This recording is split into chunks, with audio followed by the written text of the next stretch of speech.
Please note that police chases can be dangerous and unpredictable. We do not condone reckless driving or any other illegal activity. Our videos are intended for educational and entertainment purposes only.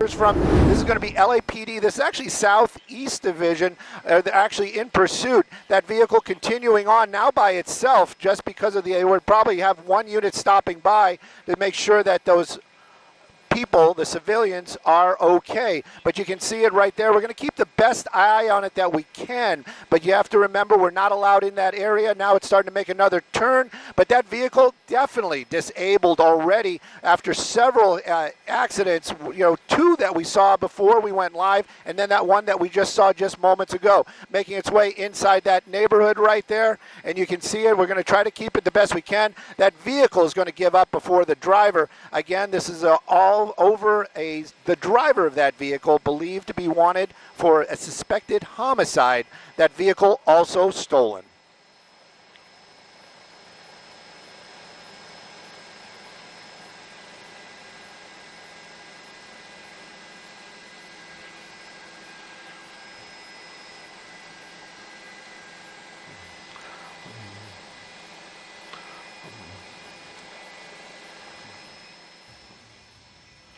Yes, that vehicle actually hit.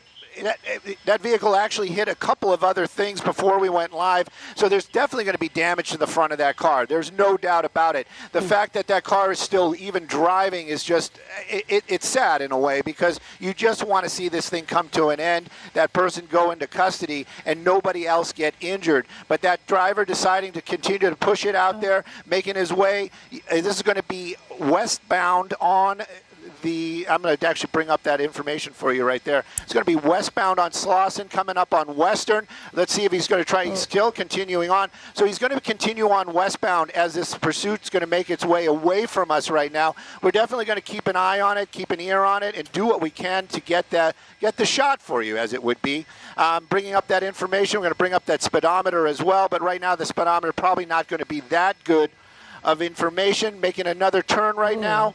And it looks like we're going to be going northbound, but we're staying in that South Los Angeles area. Yeah, it looks like Ruth Ellen Street right there, again into a residential area off of Western.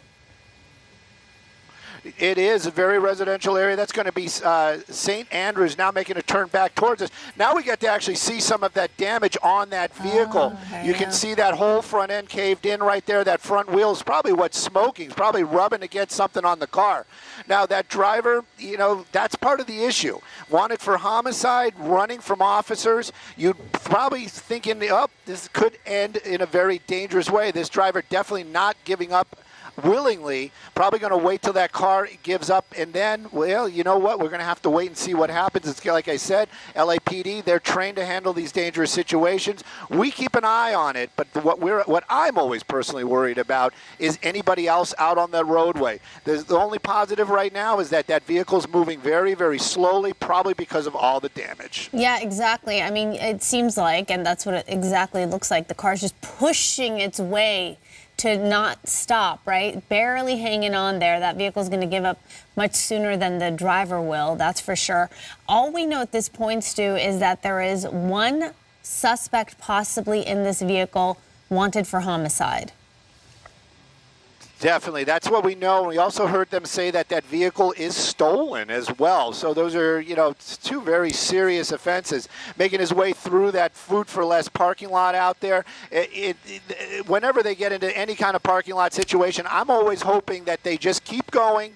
Nobody gets hurt, because sometimes, especially somebody desperate like this, there's always that possibility that driver, that suspect, might actually try to carjack somebody. That's a stolen car already. So the possibilities of this person trying to take a vehicle from somebody else is definitely in the cards, as it would be. You got another shot of that vehicle coming at us right there. A lot of smoke coming off the front. LAPD in pursuit. And again, it looks like, hopefully, we're going to be making our way out of this parking lot. When we saw that car earlier on, what is this guy doing? No, look at that. Yeah.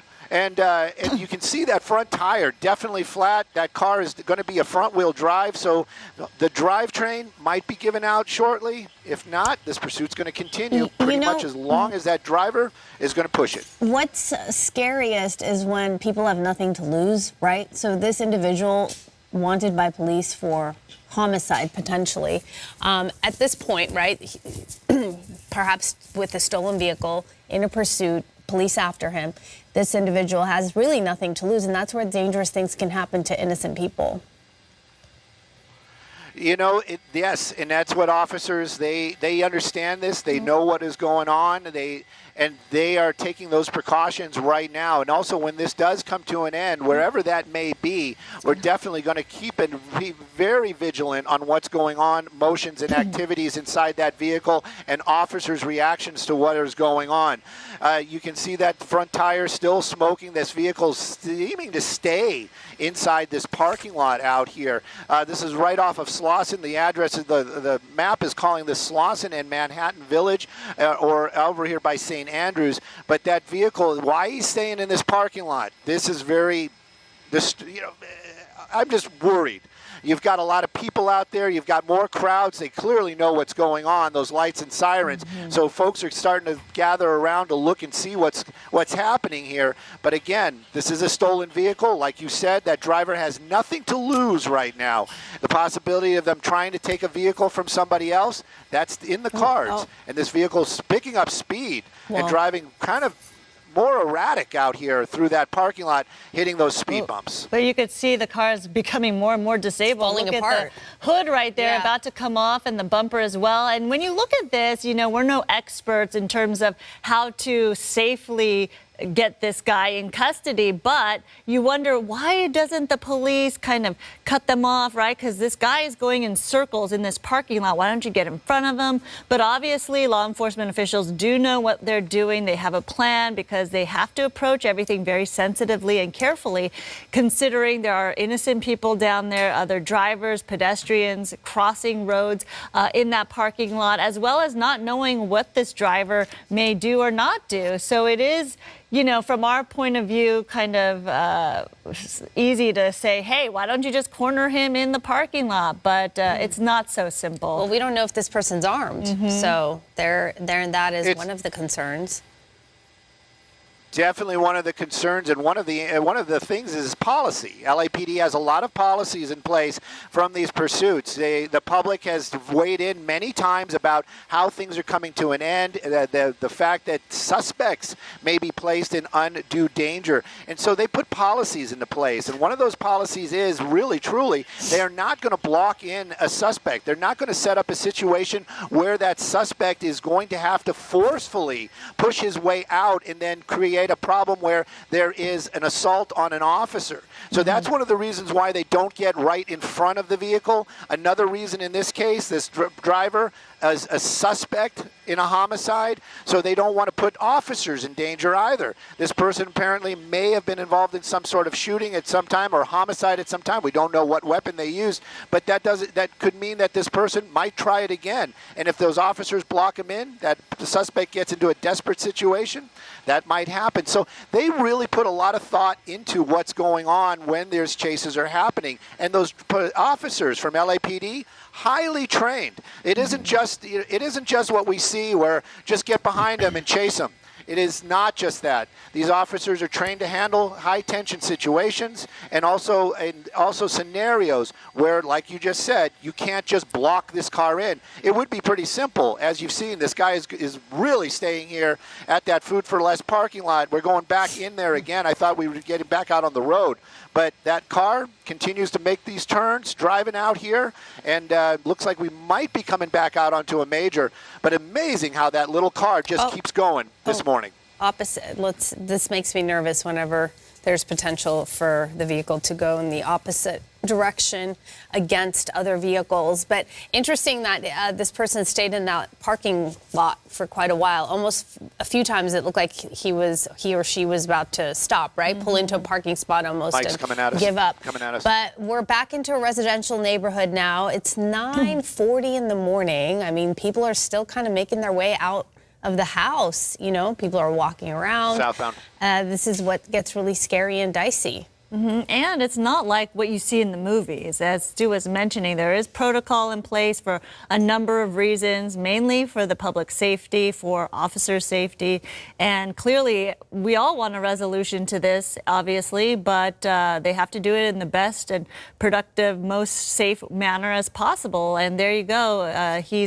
Or the driver, he or she, picking up speed there, even in a disabled car that has hit a number of other vehicles throughout this pursuit so far, entering that intersection where there is a main strip right there, two-way traffic, and making loops at this point, Stu.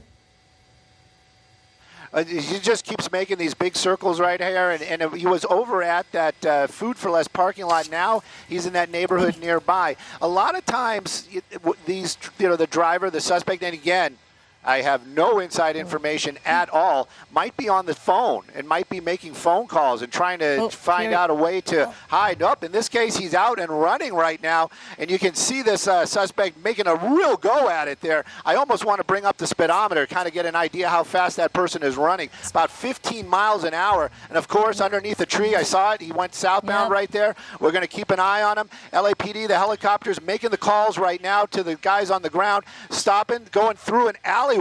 And again, does he know this neighborhood? Is this where he's from? Up over a fence. Wow, that guy's like a gazelle. And now he's behind this building. We're going to keep a wider shot, see if we can see where he goes. Yep, there he is. Continuing on, jumping over another fence right there. And go up a little slower this time. Maybe that's a taller fence. And now we're between some buildings once again. We did see some officers nearby in that alleyway, but they do not know that this suspect is almost out onto the next street. Hopefully somebody is hearing us right now. You can see officers. Oh, they're making contact. Hands are up. And it looks like this is coming to an end after quite a run. And these officers joining their brethren right there to take that suspect into custody. I mean, best case scenario at the moment, although what led up to this has not been a good case scenario at all. We're talking about a homicide suspect here, so obviously a very serious situation. But fortunate that they have this individual in custody at this time. And you're watching it right here on Fox 11. We're going to take a short break. Which one? The one closest towards us? Slauson. That's Slauson for